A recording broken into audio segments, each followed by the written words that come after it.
Hello Joyful Tribe and welcome back to the channel. I hope everyone is doing well. In today's video, I share how to make party jollof rice. If you're looking to get that authentic party smoky jollof rice effect without making it in bulk, then you should watch this video. I have bell peppers here. I have taken out the seed.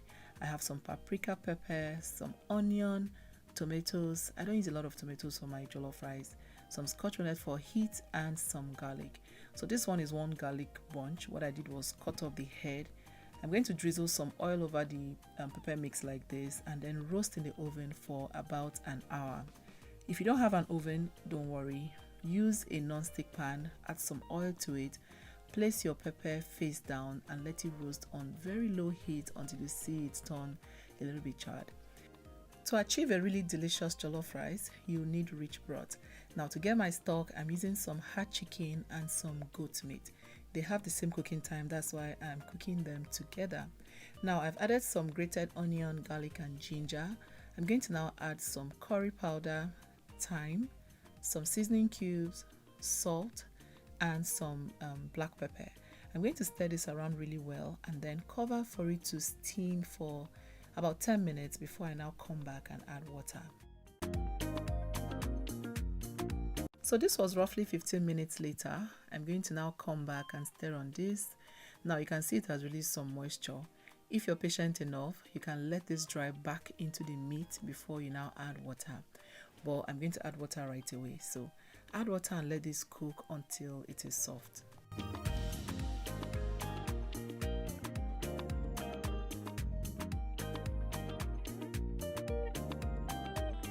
So to roast this, my oven's direction was to use broil on low, which was what I did, and this took around 1 hour. So let's say you don't have that setting, you'd use 365 degrees Fahrenheit for 45 to 50 minutes, but I did this for about an hour and this is what I have. Now I'm going to transfer this into the blender now and blend until it is smooth. One major thing this process will do is give your jollof rice that delicious smoky flavor that you will not normally get except you're going to burn your rice. Okay, even though jollof rice is going to burn anyway, quote unquote, yeah, but with this process you will always have smoky jollof rice, especially if you're going to use a non-stick pot. Try this process. Now everything is in there, the garlic, the pepper, the tomatoes. Blend until it is smooth. Something else to look out for is the thickness of the pepper mix. This means it is halfway cooked already, so that when you're frying, you don't have to fry forever. In a short while, it is done. At this time, I check on the meat. It is properly cooked, both the goat meat and the hard chicken. They are both done. I'm going to take it out and set it aside. Now, you can use either of both. You can use only chicken or only goat meat, but I really like the way goat meat makes my jollof rice taste, so I thought to add this. Now I'm going to sieve this stock and set it aside because we'll need it later.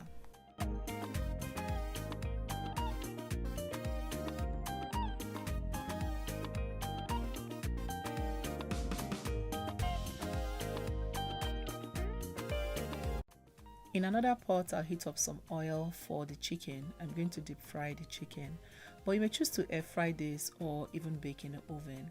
But let me tell you, we need flavor. The oil I'm going to use for the jollof rice is this same oil I'm using to fry the chicken. That way we're already building on flavor. So add one onion in there as well for extra flavor, of course. Once your chicken is dry to your likeness, scoop it out and set it aside. Continue to fry the rest of the chicken until everything is done. Today's hug is for Sub Sharon watching from Cameroon. I'm glad you love the recipes. Please let me know where you're watching from so I can send you a hug in my next video. Also, if this is your first time here, I want to specially thank you for clicking to watch this video. Please don't forget to subscribe and share before you go. And to my returning subscribers, I love you. Thank you for always coming back to watch. So after frying, I'm going to now clean the oil. If you have not blended your peppers, you can add this to your pepper and blend so it's not a waste. But since I already blended my pepper, I'm going to throw this out. Meanwhile, I already have some rice soaking in hot water for about 7 minutes now. This is how I like to do my rice when I'm cooking jollof rice. You can parboil it, but be sure you know your timing. You want it to be al dente. so you don't end up with soggy jollof rice. You eat it alone. All right, so at this time I'm going to take out that water, add salt, and then rinse multiple times until the water runs clear.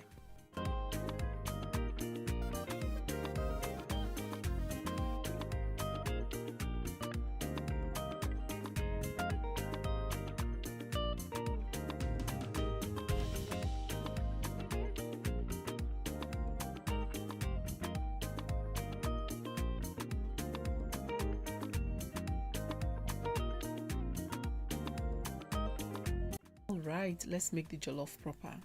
In another pot, I'm going to add some of that oil we used to fry the chicken.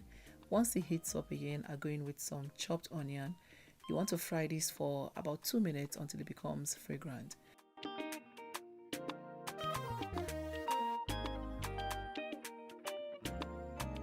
For that popping red color, you need tomato paste. I have this here.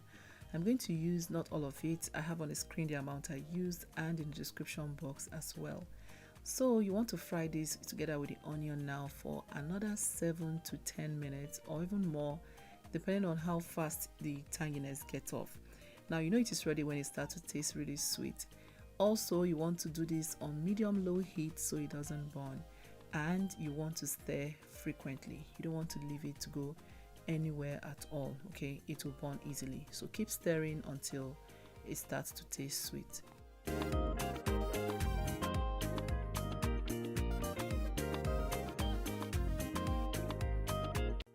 Alright, so I have tasted the tomato paste and it is tasting sweet now, and it looks separated, which means it is ready. I'm going to now go in with our blended pepper mix. You can see how thick it is.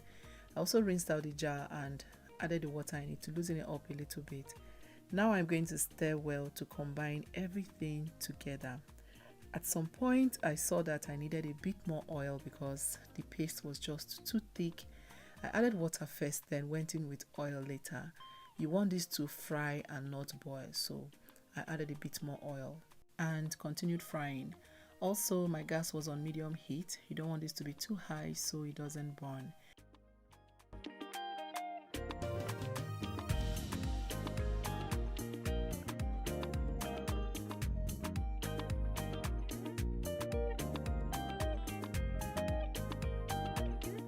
Alright, so to season, I'll go in with some thyme, some curry powder, white pepper. White pepper is very delicious in jollof rice. Some bay leaf or rosemary, some paprika. At this time my camera stopped recording, I didn't know.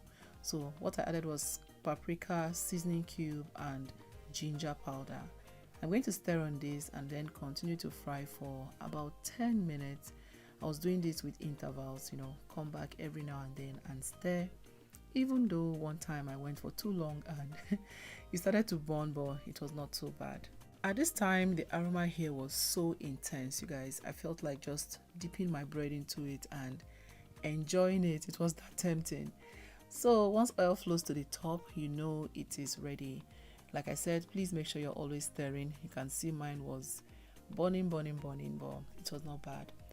At this time, oil have floated to the top. It is ready. What I like to do now is scoop out some of the pepper mix, and 2 reasons why I like to do this.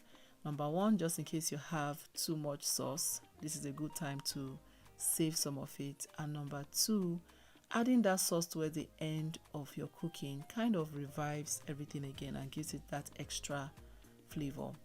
Now I've added my rice, which was washed, I showed you earlier. I'm going to stir on this first and then go in with our meat stock. Remember our meat stock that I asked you to save? Add it now. Now once you add the meat stock, you can now taste and adjust with seasoning or salt if necessary. Just make sure you add your meat stock first. Remember the meat stock was properly seasoned. Okay, so I didn't need to add anything, so I'm going to cover and allow this cook for the first 15 minutes on medium heat. The amount of liquid used for your jollof rice is also very important, and this depends on how you prepared your rice. If you parboiled it, please use very little amount of water. But with the way I did it, you want the liquid to be at the same level with the rice or slightly above the rice if you're using my method. Now after 15 minutes, this is what we have. I'm going to stir on this now and then cover with some parchment paper or foil paper, and the aim is to trap the steam in there to cook the rice. Like I always say, you don't need a lot of water for your jollof rice, you need steam.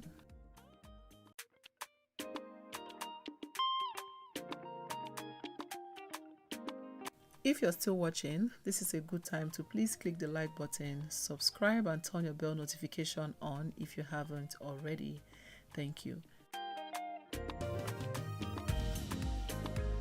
After a solid 30 minutes, something told me to check on our rice. I did, and our rice was completely done at this point. I'm going to take away the parchment paper and stir on the rice. When you're cooking jollof rice, you can't help but stir. You want to make sure that every part of the rice is cooked, otherwise some part will be strong, some part will be soft. Now once you do this, you're sure the rice is done, then it is. Finally, I like to go in with some sliced onion, tomatoes and butter. These three things just help complete the magic we've made. They just add one special effect to jollof rice that I cannot really explain. I know the butter adds some shine to it, and yeah. So I'm going to stir this, cover so the butter can melt in for about 2 minutes. Come back again, stir, and our jollof rice is ready. You guys, tell me you can perceive this jollof rice from the screen. It is nose blinding and very sweet.